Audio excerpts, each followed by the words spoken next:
Today, we're just going to show you how to make Irish scones with raisins. Pretty simple recipe. Mary Kate's just placing them out now. And really nice with tea, bread and jam.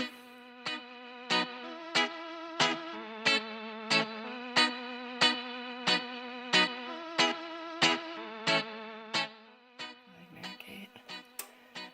Okay, we got it preheated. The oven's on, getting ready to heat. And you can spray this with oil and dust with flour, but I take a shortcut and I simply just put on a sheet of parchment paper. It just saves in the cleaning up later. So that's all ready to go. Another thing I like to prepare, I'm not making plain scones, I love raisin scones, so I'll just take a handful of raisins and throw them in, literally just a handful in a bucket here. And I do this beforehand because if I add hot water to them, and just water when it's scones, they'll be really nice and plump when we go to bake, and the water will be cool. And it's just something to do earlier before you bake it. And one handful is just good enough for a whole batch of scones. It's a good idea to get the sour milk ready, and it does require a little more than a cup. And I don't go buying it special. I simply get a cup of milk, and I may make two because I'll need more later. I often need extra. But all you do is throw the milk in, whatever amount you're going to use, and I don't measure. This is simply white vinegar. The cheapest in the store. I keep it in a soda bottle, and I add a little bit, and that's it. It'll be sour milk by the time we get ready to bake. Everything's pre-ready. The oven is preheated. The raisins, if you want, you don't have to use them at all. I just love them. Our family loves them. Soaking. The buttermilk is made. The tray is ready. And so now it's easy enough to bake. So just use sieve, any old sieve. Got it at a garage sale. 4 cups of flour.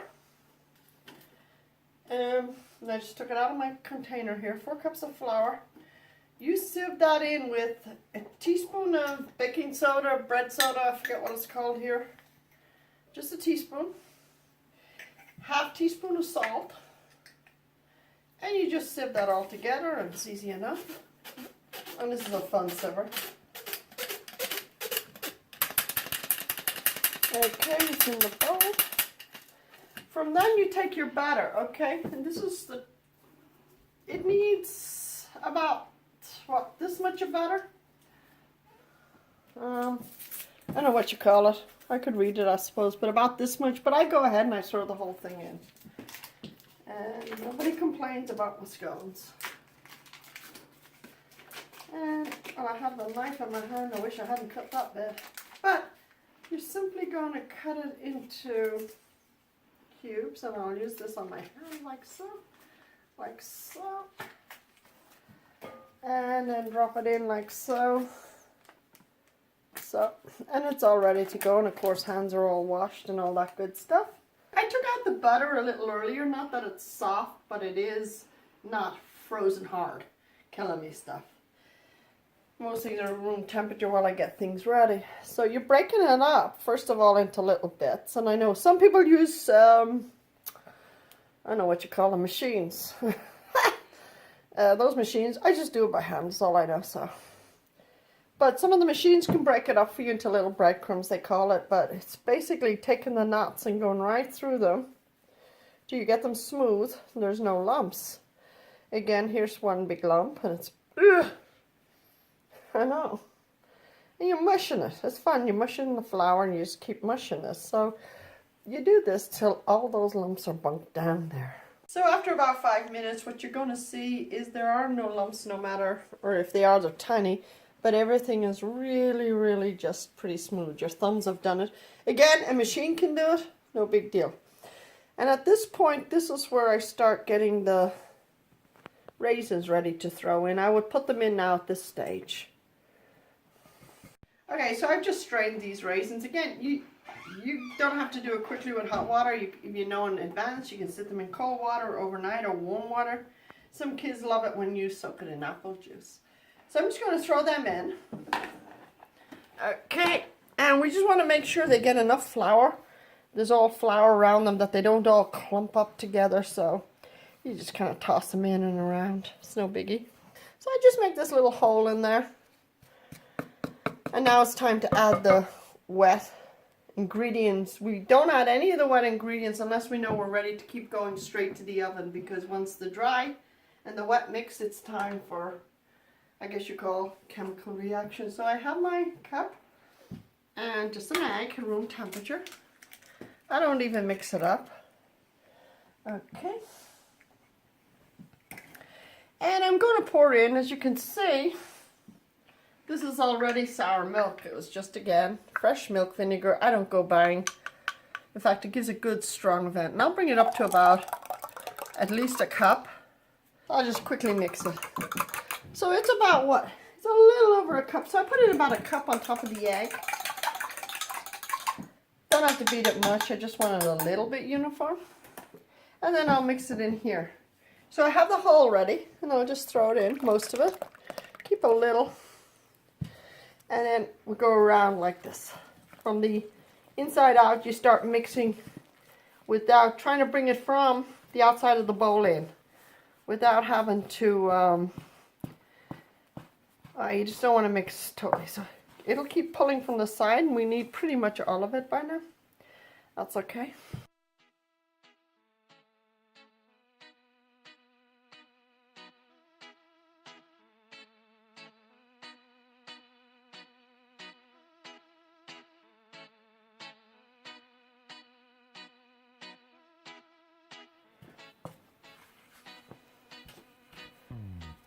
You don't want it where it's too wet, so you try to use as much of the moisture mixing as possible before you want to decide, do I add more?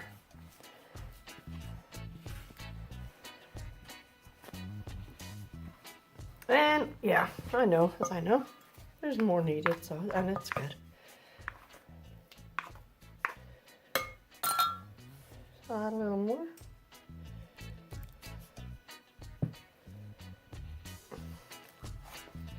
And again, inside out, we work it.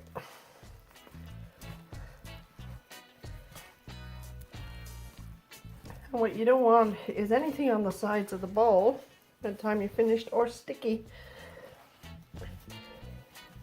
or loose flour. So it kind of gives you a gauge as to how you want it. It's a matter of just kind of mixing it in. Again, machines do this. I just used to do it this way.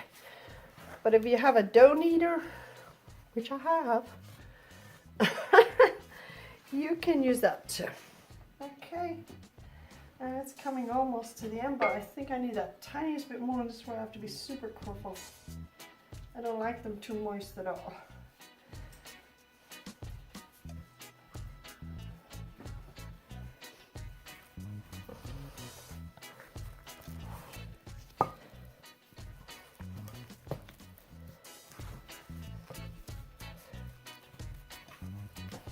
Yeah, feels like I need more, but there's a lot of wet sticky on the spoon. We'll get that off. It'll pick up the last of it at the bottom.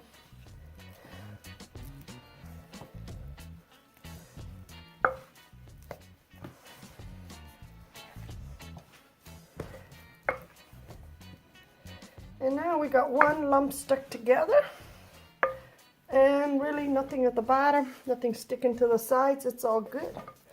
And it can come out now and be rolled out for dough. We immediately need to get it in the oven, and all I do is I dust a fresh area with fresh flour. It's not too much, you don't want them dry. What I have here is fresh milk, and we're going to need that in a minute. This is just a scone cutter, and I always have my flour nearby, and I stick it in so that when you go to cut out the dough, and here's the dough, and there's nothing in the bowl. When you go to cut out the dough, it doesn't stick to it. So you take the dough out of the bowl and you just knead it. Not too much, just a little. And kneading is just grabbing it like this from over, bringing it down, turning, down, turn. And you just down. Again, you're not digging your nails in, you're just down and turning it and pushing in. That's no big deal. I'm running out of a little flour, and that's okay. You grab another. Less is better. And you keep doing this into the center until you see somewhat of a little smoothness on front, and this is good enough. And you don't have to knead it much. It looks like a cake, and yeah, if you want it as a cake, you throw it now into as a bread, you just throw it now into the main bread pan and throw it in the oven there. But we're going to go ahead, just dust out the thing. So we're just going to roll it out to about 1 inch thick. Do I measure it? No, not even close. I need the flour. Let's put my flour away. I kind of use it this way rather than the outside. It's easier for me. And this looks good enough. It looks more like a 1/2 inch. So maybe, hey, the book says 1 inch and I end up doing 1/2 inch. That's okay. So we simply just cut out. I've dusted it in here. I just dust every second or third. You can feel it getting sticky and you want to just go ahead and dust it. And that's it. You just take them and you throw them onto the tray you have ready. Keep spaces between. 3 run along here. These are the big old Costco pans I've got. Just get it all together again. And you're not kneading for smoothness, you're just kneading to get it into one simple pile. Okay. Rolling it out. Again. I try to gather whatever flour's left to use it. Dunk it in, and 2. So I got 2 and 2, so 9. I usually get about a dozen out of this recipe.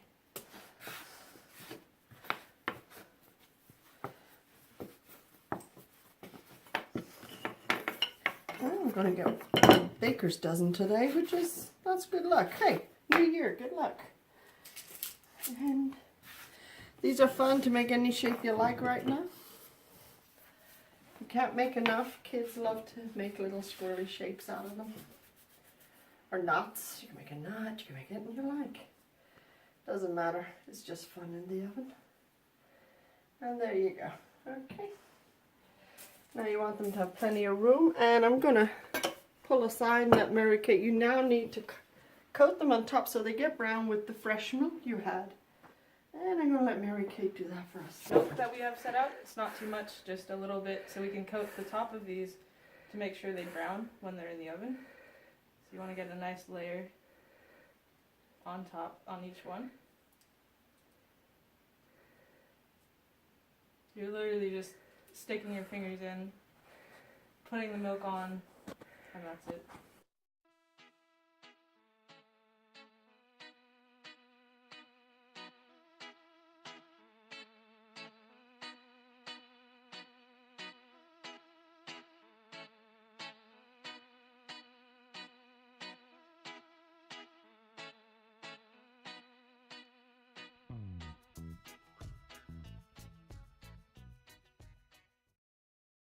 Already preheated, so we just throw them in there. Set the timer or your iPhone or whatever to, it says 15 minutes. I go for 12 and then check them, okay? And that's it. Okay, so the timer's gone off. I'm just going to check. Not brown, but not brown enough. I might just turn them around, put them in for 3 more minutes. Bye.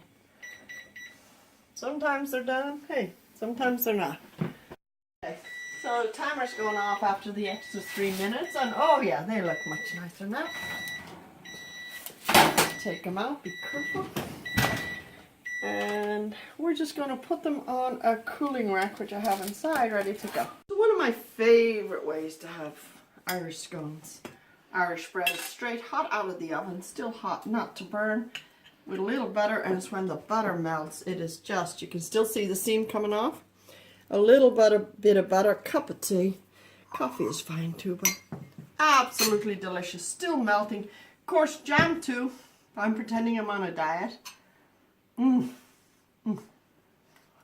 Absolutely heaven. Bon appetit. No, enjoy, that's fake. Say, enjoy. Ryan, come be an expert eater.